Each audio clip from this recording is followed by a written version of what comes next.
There are 20 million islands scattered across our planet. Some are tiny, uninhabited rocks, barely poking out of the ocean. Others are bustling cities with millions of residents. But one island, far away in the heart of the Indian Ocean, holds a secret that has remained hidden for thousands of years. It's an island that few people have ever seen, up close, and even fewer have lived to tell about. From above, it looks like paradise. Crystal clear turquoise waters lapping at white sandy beaches. Thick green forests stretching inland and rugged cliffs standing tall against the endless blue sky. White puffy clouds drift lazily overhead as if to set the scene for an idyllic tropical getaway. But don't be fooled by this mesmerizing view. Beneath this stunning facade lies one of the most dangerous places on Earth for outsiders, because this island is home to some of the last truly uncontacted tribes in the world. For tens of thousands of years, these people have survived in voluntary isolation, rejecting all forms of contact with the outside world. Now I've seen plenty of reality shows about so-called primitive tribes living deep in the Amazon or on remote Pacific islands.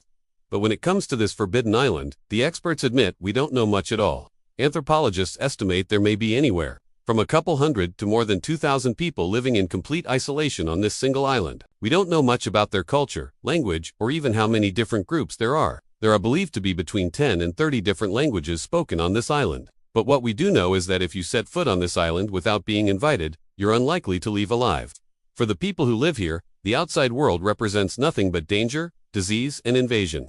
And they will defend their home with every arrow, spear, and stone they have. But before we talk about how desperate measures are taken to keep outsiders out, let's take a closer look at the island itself. This mysterious forbidden island is located in the Indian Ocean and belongs to a country. However, because it has no airports and the closest mainland is over 50 miles away, it may as well be in the middle of nowhere. The only way to get there is by boat, which is why anyone visiting must first survive the journey through treacherous waters infested with sharks, unpredictable currents, and sudden storms. But once there, the real danger begins. As any outsider soon learns, the beaches are patrolled day and night by men, women, and children armed with bows and arrows, and they won't hesitate to fire if they see you coming. But why? What's so important about this island that its inhabitants are willing to kill on sight? What's really amazing is that we can't say for sure. That's because no one has ever made it to the island without getting injured or being attacked. No one knows what the natives look like, how many there are, or even what their language sounds like. All we know is that there are several distinct groups of people living here, and that they've been here for a very long time. Anthropologists believe these tribes are among the last remnants of the original inhabitants of Madagascar, the true descendants of the earliest humans to set foot on the island.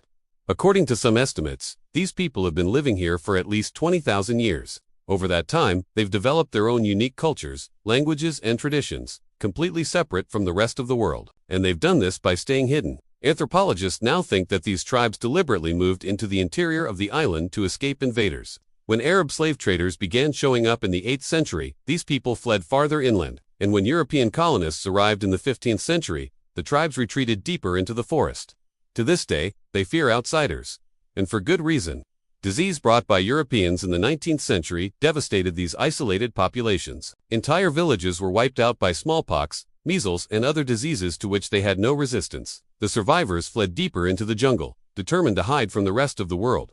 When explorers realized that these tribes would attack on sight, they left them alone. The tribes were able to rebuild their lives and thrive in their secluded home. That's why today, the island is known locally as the Forbidden Island, because no outsider is allowed in. In fact, even the name of the island is kept secret. To prevent non-natives from finding it, locals refer to it only as an island. That's how cut off from the outside world these people are. They're some of the last remaining members of the Pygmy tribe. These people have lived in voluntary isolation for so long that we've lost track of their culture, customs, and traditions. All we know is that they are skilled hunters and gatherers, and live in small bands led by a chief. They make their own tools and weapons from stone and wood, and build their own houses. They also have their own system of beliefs and rituals, but we don't know anything about them because no outsider has ever witnessed them. We have no idea how these people live their daily lives, what they eat, how they communicate, or even what they look like. To us, they are virtual ghosts, existing just beyond our perception. But why is it that they've managed to stay hidden for so long? Why haven't they contacted us? The answer is simple. These people have no desire to contact the outside world. They have everything they need on their island, and no interest in what we have to offer. They have observed us from afar, and know what happens to people who make contact with outsiders: disease, slavery, and death. They've seen too much of that already and don't want any part of it. They prefer to stay hidden rather than risk losing their way of life. So if you happen upon their territory, don't expect them to be friendly. These people are fiercely protective of their homeland and won't hesitate to attack anyone who sets foot on their shores. That's why the island is practically off limits to outsiders. The only people who are allowed on the island are those who have the permission of the natives. And even then, they must follow strict rules. They are not allowed to take anything off the island, including rocks and leaves. They must also not harm any plants or animals. And they must always be accompanied by a native guide. Even with these restrictions, there have been many violations and attacks. In 1964, an Italian yacht named the Christina O, owned by Aristotle Onassis, approached the island. The ship's crew rowed ashore to check out the island, but they were soon attacked by the natives. One crew member was killed and several others wounded. In 1972, a British yacht named the Firefly approached the island. The crew were warned by locals not to land, but they ignored the warning and were attacked by the natives. 2 crew members were killed and the yacht was damaged.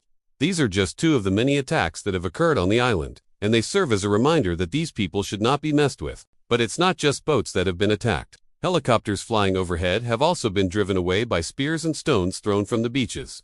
Even fishermen who land on the shore to rest have been killed. These people are not savages. They're just trying to protect their way of life. They have no immunity to the diseases we carry, and they know that contact could mean their doom. So they fight back, often with deadly force. Their spears and arrows may seem primitive to us, but they are deadly weapons. And these people are highly skilled warriors. They have defended their island for thousands of years, and they'll continue to do so for as long as they exist. So if you're anywhere near the island, be careful. Don't provoke these people. And whatever you do, don't set foot on their shores. You may think you're safe on the open ocean, but these people are skilled sailors, and they're not afraid to come after you. If you do make contact, don't expect them to be friendly. They're suspicious of all outsiders and will attack on sight. Don't try to reason with them. They don't want to hear what you have to say, and don't try to bribe them. They have no use for your money. These people are fiercely independent and will not be swayed by any outsider. So if you find yourself on their shores, don't expect to leave alive. Now you need to watch. Cannibal Island, real place where tourists go missing. Or have a look at this.